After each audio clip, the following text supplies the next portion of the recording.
네, 오늘 하나님께서 우리에게 주시는 말씀은 구약 성경 여호수아 5장 13절에서 15절 말씀이 되겠습니다.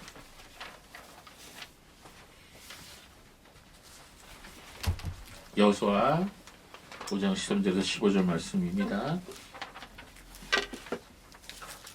여러분 말씀 간지를 보셔도 되겠습니다. 네, 하나님 말씀 여호수아 5장 13절에서 15절 말씀 우리 한 목소리로 같이 읽도록 하겠습니다. 시작. 여호수아가 여리고에 가까웠을 때 눈을 들어본즉 한 사람이 칼을 빼어 손에 들고 마주 섰는지라. 여호수아가 나아가서 그에게 묻되 너는 우리를 위하느냐 우리의 대적을 위하느냐. 그가 가로되 아니라 나는 여호와의 군대 장관으로 이제 왔느니라. 여호수아가 땅에 엎드려 절하고 가로되 나여 주여 종에게 무슨 말을 하려 하시나이까. 여호와의 군대 장관이 여호수아에게 이르되 내 발에서 신을 벗으라. 내가 선거는 거룩하니라. 그대로 행하니라. 아멘. 네, 오늘 우리가 방금 읽은 이 본문의 배경을 먼저 설명을 해드립니다. 자, 이스라엘 백성들이 애굽에서 종살이를 했죠. 그러다가 하나님께서 그 구원의 손길로 모세를 통해서 이스라엘 백성을 해방시키시고 출애굽합니다. 자, 출애굽을 하고 나서 40년 동안 이스라엘 백성이 광야에서 이제 있다가 그 광야에서 인도하던 이 하나님의 사람 모세는 이제 죽게 되고 이제 모세를 이어서 이스라엘을 영도하게 된 여호수아는 이제 가나안 정복이라고 하는 커다란 과제를 이제 안게 됩니다. 자, 여호수아는 이제 이 가나안 정복을 앞두고 한 가지 넘어야 할 산이 하나 있었는데 그것은 바로 여리고성을 함락시키고 정복해야 하는 것이었습니다. 이 여리고성은요 가나안 정복의 첫 번째 관문이었어요. 그러나 그 일은 여호수아와 이스라엘 민족에게 있어서 큰 심리적인 부담이 아닐 수 없었습니다. 왜냐하면 애굽에서 나온 이후에 광야에 40년간 지내면서 아말렉 족속과의 전투를 제외하고는 뭐 이렇다 할 큰 전쟁을 치르지 못했어요. 그런 이스라엘에게는 이 견고하게 서 있는 여리고성을 함락시킨다는 건 도저히 정복할 수 없는 난공불락의 요새로 보였던 것입니다. 자, 출애굽을 한 사람들 중에는 20세 이상의 사람들은 하나님의 심판의 말씀대로 광야에서 모두 죽었죠. 지금 여호수아와 함께 있는 백성들은 모두가 광야에서 태어나서 광야에서 자란 그런 사람들이었습니다. 이제 이 젊고 경험 없는 이스라엘 백성들을 데리고 이 가나안 정복을 시작해야 하는 이 여호수아의 마음은 참 참참했죠. 그러나 하나님께서 여호수아에게 말씀하셨어요. 강하고 담대하라. 내가 어디를 가든지 나 여호와가 너와 함께 있겠다. 이렇게 말씀하셨어요. 자, 이 말씀을 듣고 여호수아는 힘을 얻습니다. 그래서 이스라엘 백성들을 데리고 여리고성을 공격하려고 지금 대열을 정비한 후에 지금 행군을 시작을 하고 있습니다. 여러분, 이 성경에 이 여리고성이라는 이름이 굉장히 자주 나와요. 구약에도 나오고 신약에도 나와요. 근데 이 여리고성은요 별명이 있어요. 종려나무의 성읍이라는 그런 별명이 있습니다. 그런데 이 여리고가 어디에 위치해 있느냐? 요단강이 있죠. 팔레스타인 요단강 이렇게 가운데 흐르고 있지 않습니까? 그 요단강 서쪽으로 약 8km 떨어져 있습니다. 그리고 여러분 사해 아시죠? 사해 죽음의 바다, 짠 그 바다, 그 사해 북쪽으로 약 11km 정도 떨어져 있습니다. 그리고 예루살렘에서는 북동쪽으로 약 23km 지점에 위치합니다. 여러분이 이 여리고성을 인터넷에서 이렇게 검색을 하면 이 지도가 나오는데 여리고성의 위치가 어디인지 여러분이 보실 수가 있습니다. 이 여리고성은요 팔레스타인에 있는 그 어떠한 성읍보다 가장 역사가 오래된 성읍이었습니다. 자, 요단강 동쪽에서 이 지중해 연안의 블레셋 땅으로 가기 위해서는 이 여리고성을 반드시 지나야 돼요. 요단강 서쪽의 넓고 비옥한 평원을 지키기 위해 경제적 전략적 가치가 큰 곳이 바로 이 여리고성이에요. 그래서 옛날부터 이곳에 성읍이 세워졌던 것입니다. 자, 그런데 이 여리고성은 특징이 있어요. 지중해 해수면보다, 그러니까 바다 그 높이보다 더 밑으로 낮아요. 한 250m 낮은 곳에 위치해 있습니다. 굉장히 터가 낮죠. 예루살렘 성은 그에 비해서 해발 약 700m의 높이에 790m 높이에 있어요. 그래서 예루살렘에서 여리고로 가려면 거의 1000m를 내려가야 돼요. 그래서 이 예루살렘에서 여리고로 내려가는 길은 아주 유명한 급한 내리막길입니다.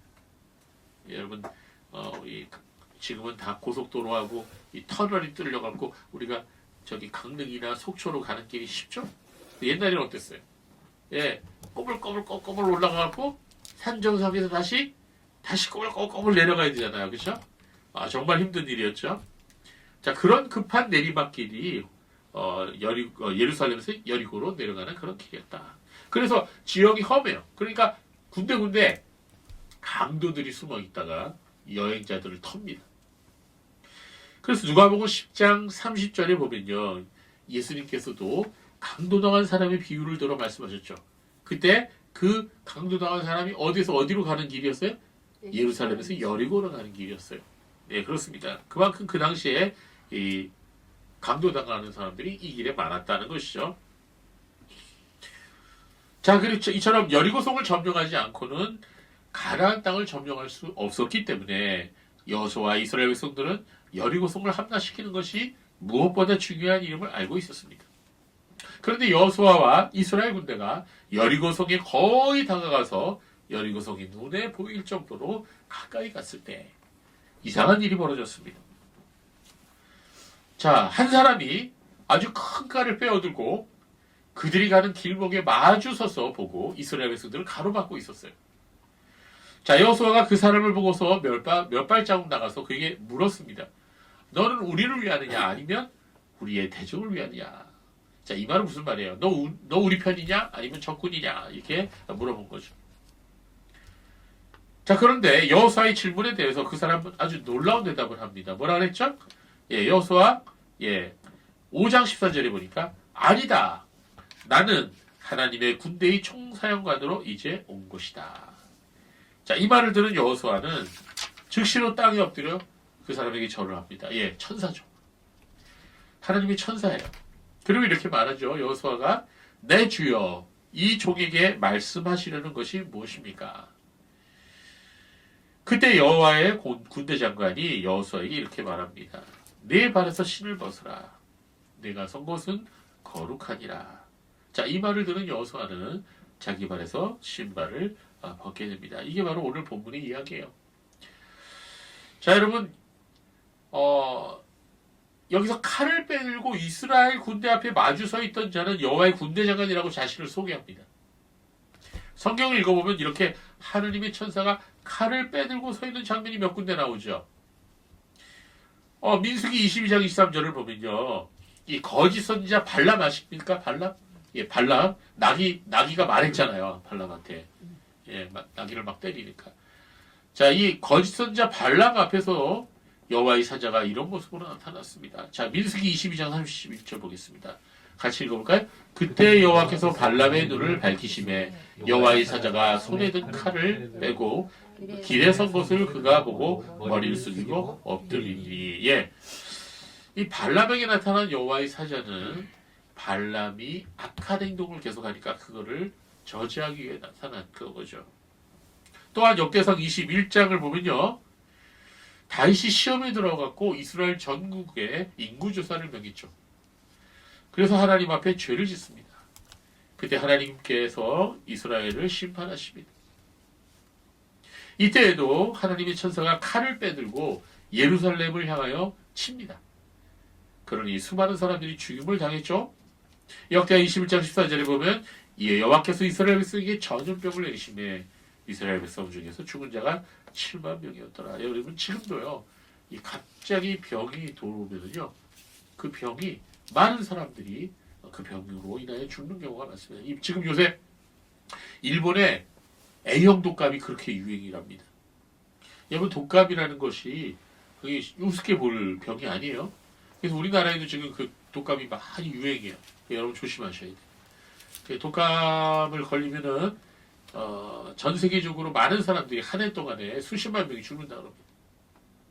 그래서 건강 유의하시고 단백질 많이 드시고 특별히 비타민 드시고 몸을 잘 따뜻하게 유지하시면 되겠습니다.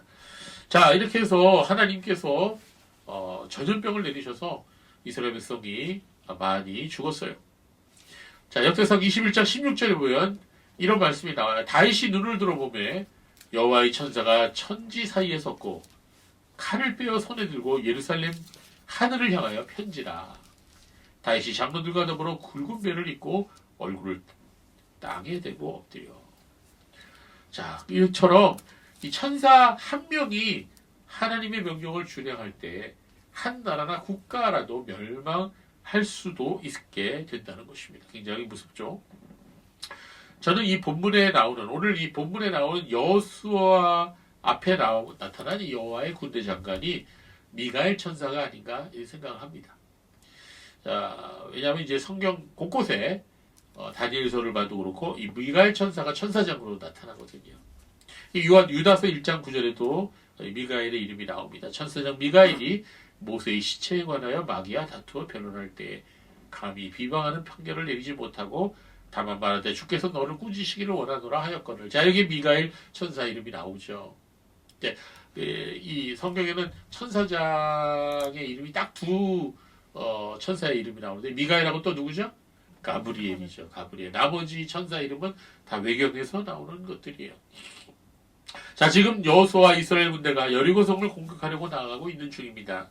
그런데 하나님께서 이렇게 칼을 빼든 하나님의 군대 장관을 여호수아 앞에 나타나게 하신 이유가 뭘까?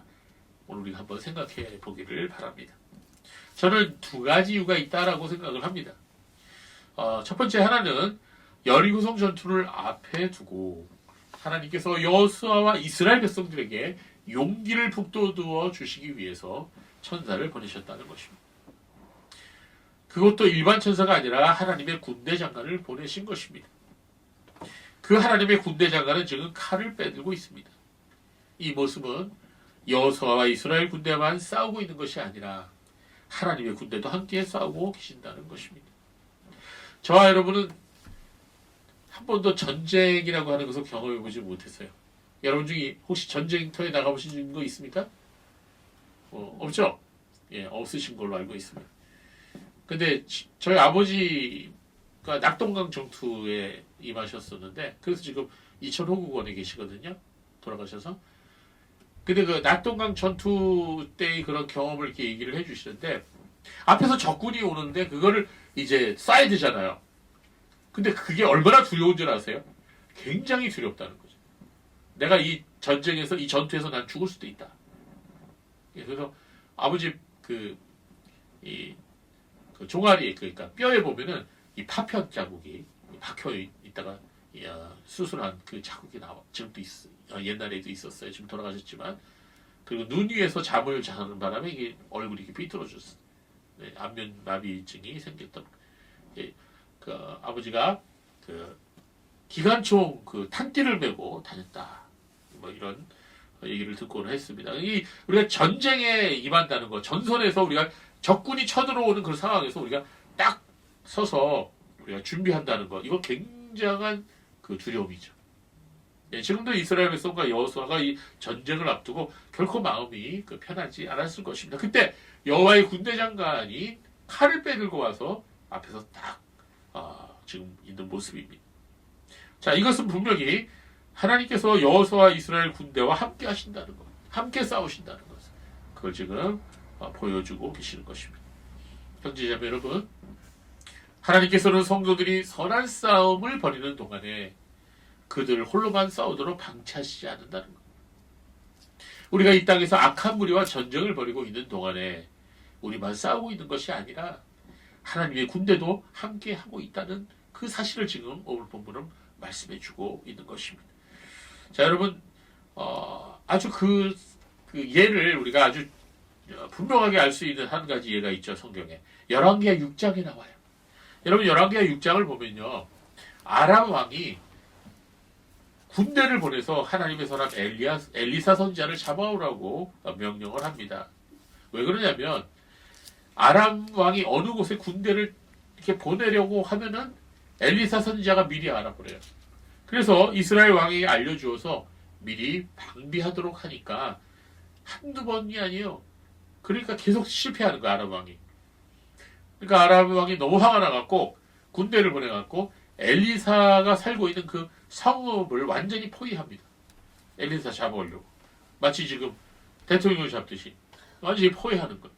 포위하고 아침에 일찍 일어나 보니까 엘리사의 종이 아람 군대가 저 적군이 성읍을 에워싸고 있는 것을 보고 소스라치게 놀랍니다. 엘리야에게 보고합니다. 주인님, 큰일 났어. 이를 어찌합니까? 적군 아람 군대가 지금 완전히 우리를 포위했습니다. 자, 여러분도 그런 상황이라면 무섭지 않겠습니까? 이때 엘리사가 자기의 종에게 한 말이 너무나 멋있는 말이에요. 여러분 어떤 말을 했어요? 열왕기하 6장 15절 16절을 보면 이렇게 말했습니다. 두려워하지 말라. 우리와 함께한 자가 그들과 함께한 자보다 많으니라. 뭐라고요? 우리와 함께한 자가 저들보다 많다. 이렇게 엘리사가 말했어요. 이렇게 말하고 난 후에 엘리사는 그 종의 눈을 열려서 보게 해달라고 하나님께 기도합니다. 하나님께서 그 기도를 들으셔서 그 종의 눈을 열어주십니다. 영안이 열리는 거죠. 자, 우리가 이 영적인 존재는 우리 하나님께서 우리의 눈을 열어주시지 않으면 우리가 볼 수가 없어요. 하나님께서 그 종의 눈을 열어주시니 그 청년이 지금까지 보지 못했던 놀라운 광경을 보게 되는데 불말과 불병거가 산에 가득해서 엘리사를 둘러친치고 있었던 것입니다. 그야말로 천군 천사의 군대가 지금 엘리사와 그 종을 지키고 있었던 것입니다. 여러분 구약 성경을 읽어보면 만군의 여호와라고 하는 표현이 많이 나오죠? 만군의 여호와 히브리어로 뭐예요? 야훼 치바오치. 제가 참 많이 말씀드리죠. 그 치바오치가 뭐예요? 군대라는 뜻이에요. 자, 만군의 여호와 야훼 치바오치는 그 천군 천사의 사령관이에요. 천군 천사를 부리시는 하나님. 그 하나님이 만군의 여호와예요. 자, 이 천군 천사의 군대가 지금 아람 군대보다 훨씬 더 많이 둘러서 진치고 엘리사를 지키고 있었다는 것입니다. 그래서 저는 이 구약의 가장 멋진 장면 중에 하나라고 생각을 합니다. 그래서 엘리사는 그걸 보고 있었기 때문에 우리와 함께한 자가 그들과 함께한 자보다 많으니라 이렇게 얘기를 하고 있습니다. 이 얼마나 놀라운 말씀입니다. 여러분 우리도 이 말씀을 기억해야 됩니다. 우리가 처한 상황이 아무리 어렵고 아무리 보여도 하나님께서는 주님의 백성들을 그냥 버려두지 않으신다는 거예요. 우리의 눈에는 보이지 않지만 하나님의 천군 천사들이 주를 경외하는 성도들을 둘러 진치고 있다는 것을 우리는 알아야 되겠습니다. 시편 34편 6절 7절 말씀도 이를 증거해 주고 있는데요. 우리 같이 읽어보겠습니다. 말씀 간지 보세요. 시작. 이 공고한 자가 부르짖음에 여호와께서 들으시고 그의 모든 환난에서 구원하셨도다. 여호와의 천사가 주를 경외하는 자를 둘러 진치고 그들을 건지시는도다. 아멘. 여러분 천사의 존재를 너무 강조해도 안 좋지만 천사의 존재를 또 무시해도 좋은 것이 아닙니다. 성경에 분명히 하나님께서 주의 백성들을 지키기 위해서 천사를 보내신다는 말을 여러 곳에서 하고 있어요. 그럼 우리는 어떠한 상황에서도 두려워하지 말고 전능하신 하나님을 의지할 수 있어야 되겠습니다. 그렇습니다. 하나님께서는 여리고성 전투를 앞에 두고 있는 여호수아와 이스라엘 백성에게 용기를 북돋워 주시기 위해서 천사를 보내신 것입니다. 그것도 여호와의 군대 장관을 보내셨습니다. 여호수아의 눈에는 군대 장관 한 분만 보였지만 그 뒤로는 셀 수 없는 천군 천사가 함께하고 있는 것입니다. 또한 하나님께서 칼을 빼는 하나님의 군대 장관을 여호수아 앞에 나타나게 하신 또 다른 이유를 우리가 이번에 또 생각해 보기를 원합니다. 그것은 본문에 나타난 천사와 여호수아의 대화를 통해서 알 수가 있는데요. 자, 본문을 다시 보겠습니다. 여호수아가 칼을 빼들고 자신들 앞에 마주 서 있는 사람을 보고 뭐라 그랬어요? 너는 우리를 위하느냐? 아니면 우리의 대적을 위하느냐? 이렇게 물었죠? 자, 이렇게 물었을 때 하나님의 군대 장관은 대답합니다. 아니다. 나는 지금 여호와의 군대 장관으로서 온 것이다. 여러분 이 말을 잘 묵상해 봐야 됩니다. 이게 굉장히 중요한 말이에요. 그러고 나서 또 어떻게 말했어요? 내 발에서 신을 벗어라. 내가 선 곳은 거룩하니라. 여호수아는 천사의 이말에 순종해서 자기의 신발을 벗습니다. 우리는 하나님의 군대 장관이 여호수아에게 말한 이 두 가지 대답이 매우 중요한 의미가 있다는 것을 알아야 됩니다. 먼저 누구 편이냐라고 물었던 여호수아에게 대답을 했죠. 아니다. 나는 지금 여호와의 군대 장관으로 온 것이다.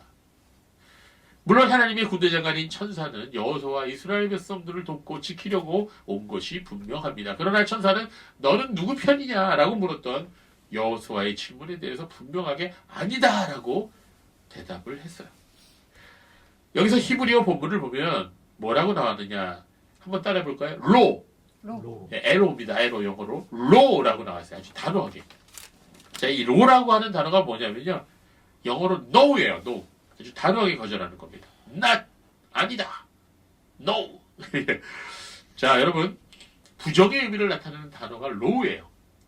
자, 하나님의 천사는 말합니다. low. 아니다. 이 말은 무슨 말이에요?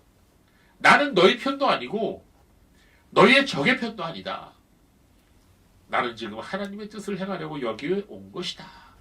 이렇게 말했다는 것이죠. 여호수아는 이 천사의 말을 통해서 매우 귀중한 사실을 깨닫게 됩니다. 자, 이스라엘 백성들은 당연하게 하나님께서 언제나 자신들의 편이라고 생각을 했습니다. 물론 하나님이 이스라엘의 하나님이시죠. 그러나 하나님께서 무조건 이스라엘 편만 들어주시는 분이 아니라는 것을 우리는 구약 성경 전체를 읽어보면 알 수가 있어요. 아무리 하나님의 백성이라 할지라도 하나님의 뜻을 저버리고 우상 숭배하고 죄를 범하면 하나님께서는 더 이상 이스라엘을 도우실 수 없다는 것입니다. 여리고 성전투에서 이스라엘 백성들은 결국 큰 승기를 얻죠. 그런데 그 다음 성인 아이성이라는 것이 나옵니다. 근데 그 아이성에서는 어떻게 됐어요? 여러분 알고 계시죠? 이겼어요? 졌어요? 졌어요. 아유 그것도 참담한 패배를 맛보았습니다. 하나님이 이스라엘과 함께 하시지 않으셨어요. 아니 이스라엘이 적에게 패배하도록 허락하십니다. 왜 그랬을까요? 그것은 그들에게 죄가 있었기 때문이죠. 그 당시 고대 근동에서는요. 한 나라가 다른 나라하고 이 전쟁을 하면은요. 사람들만 싸우는 게 아니고 신들도 같이 싸운다고 생각을 해요. 그러니까 A라는 나라가 섬기는 신이 있고 B라는 나라가 섬기는 신이 있잖아요. 그럼 A와 B가 전쟁을 하면 그 나라끼리 전쟁하는 게 아니라 그 신들이 전쟁을 한다고 생각을 하는 거예요. 그래서 전쟁에서 패하게 되면 그 원인이 그들이 믿는 신이 상대방의 신보다 약하기 때문에 전쟁에서 패하게 된다고 믿었습니다. 이게 고대 근동의 그 당시의 통념이었어요. 자, 그 사실을 하나님도 알고 계셨겠죠? 그런데도 불구하고 그것을 아시는 하나님께서 이스라엘이 전쟁에 지도록 허락을 하셨다는 것입니다. 사무엘 선지자가 아직 어렸을 때 엘리 제사장의 아들들이 매우 악했죠. 예, 그들이 아주 악한 죄를 지었는데 회개하지 않았습니다. 그때 이스라엘과 블레셋 사이에 큰 전투가 벌어졌죠. 이스라엘 군대는 블레셋 군대를 이길 수가 없었어요. 그때 그들이 생각해낸 게 뭡니까? 이스라엘 군대가 하나님의 법궤를 메고 와갖고는 전장에 나갔어요. 법궤를 들고 나가면 무조건 하나님께서 승리를 주실 것으로 믿었던 것입니다. 그러나 결과는 어떻게 됐죠? 무참히 패배했어요. 설상가상으로 법궤까지 블레셋 사람들에게 빼앗겼죠? 여러분 이 사건이 우리에게 주는 교훈이 뭡니까? 아무리 하나님의 백성이라 할지라도 죄를 범하고 우상숭배할 때 하나님께서 그들을 심판하시고 그들로 하여금 고난에 처하도록 허락하신다. 이 사실 아닙니까? 이건 오늘날도 마찬가지예요. 만일 하나님을 믿는다는 우리들이 세상 사람들과 똑같이 죄를 짓고 우상숭배하면서 살아가더라도 하나님이 무슨 기도로도 들어주시고 무조건 우리 편이 되신다고 생각한다면 아주 큰 오해라는 것입니다. 그렇게 된다면 우리가 하나님을 섬기는 것과 세상 사람들이 우상을 섬기면서 푸닥거리를 하고 점을 치는 것과 무엇이 다르겠습니까? 하나님은 우리가 하나님과 올바른 관계를 맺고요. 거룩해지고 온전해지기를 원하십니다. 여러분, 성경이 말하는 복 있는 삶이란 무엇입니까? 성경이 말하는 승리하는 삶이란 무엇입니까? 죄를 지으면서도 잘 먹고 잘 사는 게 복 있는 삶입니까? 여러분 어떻게 생각하십니까? 그렇지 않습니다. 성경이 말하는 진정한 복은요, 하나님의 뜻대로 살면서 하나님을 닮아가는 것이다. 미국에 남북전쟁이 있었죠? 처음에는 남군이 우세했습니다. 그러다가 어느 날 북군이 대승을 거두게 됩니다. 에이브람 링컨이 북군의 지도자였죠? 링컨은 그토록 목말라 하던 승리의 소식을 접하고 그 승리한 장소를 방문하게 됩니다. 그래서 병사들과 일일이 악수를 나누면서 그들의 사기를 북돋아 주었어요. 그 옆에 있었던 한 참모가 이런 얘기를 했습니다. 대통령 각하, 이제부터 아무 염려하지 마십시오. 하나님은 우리 북군 편에 서 계십니다. 자, 그 말을 들은 링컨이 뭐라고 했는지 아십니까? 내가 염려하는 거는 내가 하나님 편에 서 있는 거다. 이렇게 얘기했어요. 굉장히 유명한 말입니다. 이 말. 오직 나의 염려는 내가 하나님 편에 서 있는가 하는 것일세. 우리가 하나님을 향해 서 있기만 하면 언제나 하나님 우리 편이 되어 주신다네. 이렇게 링컨이 말했어요. 링컨의 이 말은 그의 영적인 통찰력이 얼마나 깊었는지를 보여주는 말이죠. 그렇습니다. 우리는 하나님께서 우리 편이 되어 주시기를 바랍니다. 그러나 그러기 전에 우리 자신이 하나님 편에 서 있는지를 살펴봐야 할 것입니다. 또한 우리가 하나님의 군대 장관이 여호수아에게 말한 두 번째 대답에서 아주 중요한 메시지를 얻을 수가 있습니다. 천사는 여호수아에게 이렇게 말합니다. 내 발에서 신을 벗어라. 내가 선 곳은 거룩하니라. 그래서 여호수아는 천사의 이 말에 순종하여 자기의 신발을 벗게 되죠. 여러분, 당시 이스라엘 사회에서는요, 남이 보는 앞에서 자기 신발을 벗는 행위는요, 어떤 의미가 있냐면 나의 모든 권리를 포기한다라는 그런 상징적인 행동입니다. 자, 여호수아가 신을 벗었다는 것은 하나님 앞에서 나 자신을 포기하고 절대적으로 순종하겠습니다라고 하는 그런 표시인 것입니다. 여러분, 이 말씀을 딱 보니까 성경이 어디선가 본 것 같지 않습니까? 예, 맞습니다. 출애굽기 3장의 내용을 생각하게 만듭니다. 출애굽기 3장을 읽어보면 모세가 시내산에서 하나님을 만나게 되는데요. 어디서 보게 됩니까? 불타는 떨기나무 앞에서 하나님을 뵙게 됩니다. 그가 불타는 떨기나무가 하도 신기해서 불이 붙었는데 나무는 타질 않아요. 그래서 그 신기한 장면을 보기 위해서 그 불타는 떨기나무로 가까이 갑니다. 그때 거기서 하나님의 음성이 들리죠. 모세야, 모세야. 뭐라 그러십니까? 이리로 가까이 오지 말아라. 내가 서 있는 곳은 거룩한 땅이니 내 발에서 신을 벗어라. 지금 오늘 본문하고 너무 똑같지 않습니까? 출애굽기 3장 5절 말씀입니다. 그때와 똑같은 말씀을 지금 하고 계시는 것입니다. 모세에게 내 신을 벗어라 라고 말씀하셨던 하나님은 지금 여호수아에게도 내 신을 벗으라고 말씀하시는 것입니다.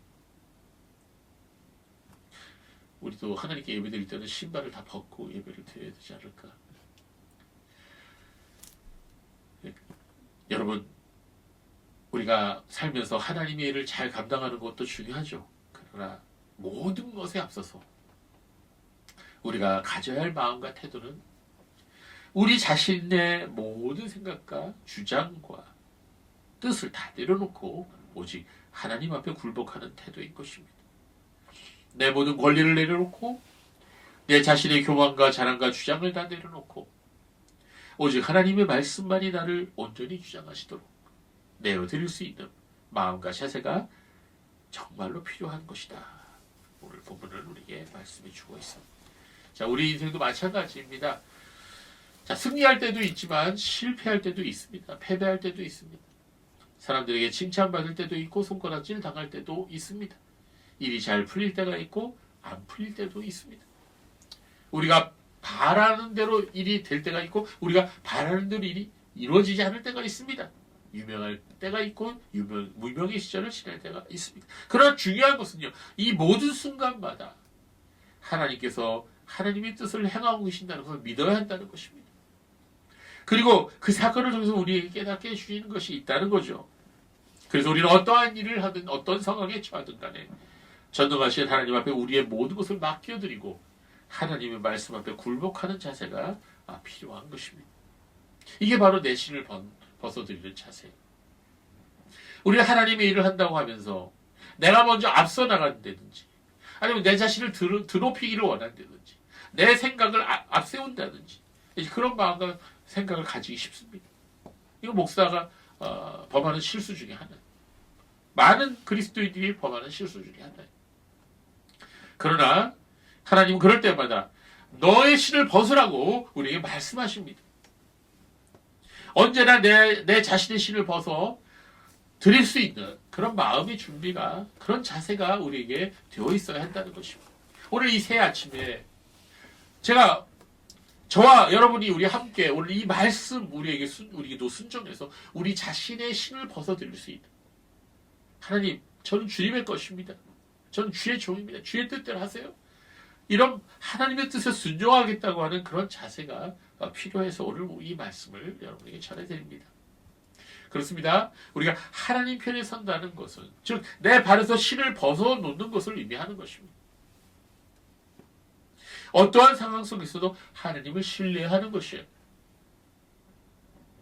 나의 생각과 내 뜻과 달라도 내 주위 환경이 내가 원하는 바람대로 이루어지지 않더라도 오직 예수님만을 바라보는 것입니다. 우리가 지난주에도 말씀드렸죠. 히브리서 말씀 기억나십니까? 예수님만 바라봐라. 예수님만을 바라본다는 것이 무슨 의미일까요? 예수님의 그림이나 사진이나 또는 조각대에 있는 무슨 십자가에 달린 그 예수님 형상을 바라보라는 거예요? 그런 의미가 아니죠.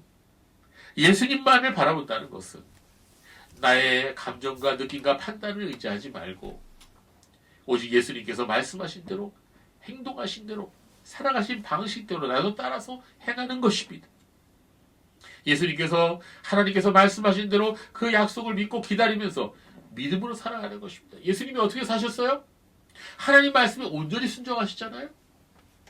그리고 그 정말 두렵고 고통스러운 십자가를 지시지 않았습니까? 왜 그렇습니까? 하나님 앞에 순종했기 때문입니다. 마지막 피 한 방울까지 우리를 위해 흘리지 않으셨습니까? 마지막 숨을 거두기까지 우리를 위해 그 고통을 참으시지 않으셨습니까? 왜 그렇습니까? 바로 하나님 말씀에 순종하기 위한 것입니다. 그래서 하나님께서는 그를 무덤에서 다시 살리셔서 부활하게 하셨고 그를 지극히 높여 만왕의 왕 만유의 주로 세우신 것이 아닙니까? 그것이 복음이죠. 그렇습니다.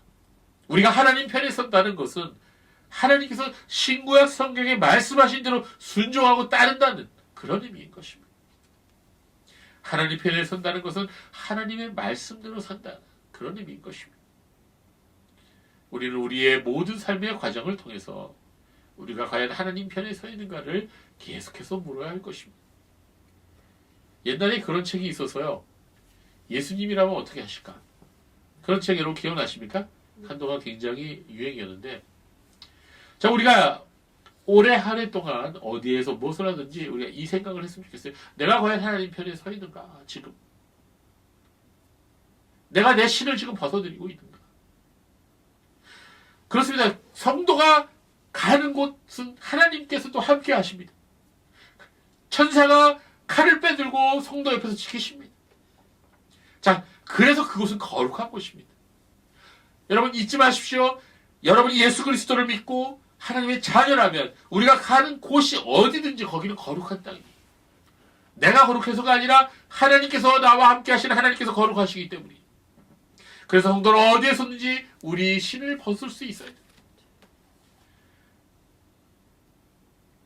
여러분 인생에서는요. 무조건 이기는 것이 중요한 것이 아닙니다. 돈 버는 것이 무조건 중요한 것이 아닙니다.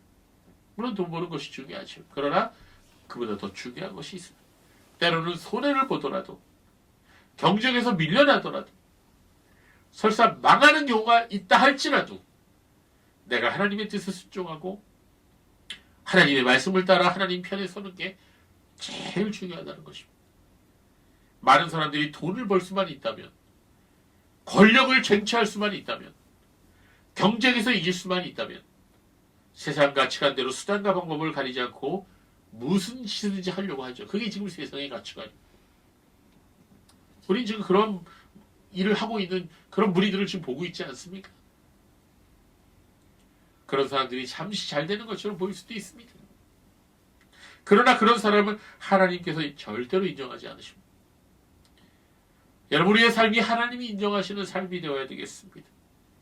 우리가 하나님의 방법대로 하나님의 편에 서서 인생을 사는 것, 그것이 복이라고 성경은 말씀하고 있습니다.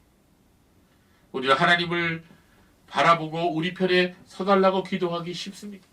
하나님, 내 편이 되어 주십시오. 나를 도와주십시오. 우리가 그렇게 기도할 수 있습니다. 그러나 우리가 하나님 편에 서게 해달라고 기도하지는 않는 것 같습니다. 우리는 삶의 순간순간 내 자신이 하나님 편에 하나님의 뜻대로 우리가 서게 해달라고 기도해야 됩니다.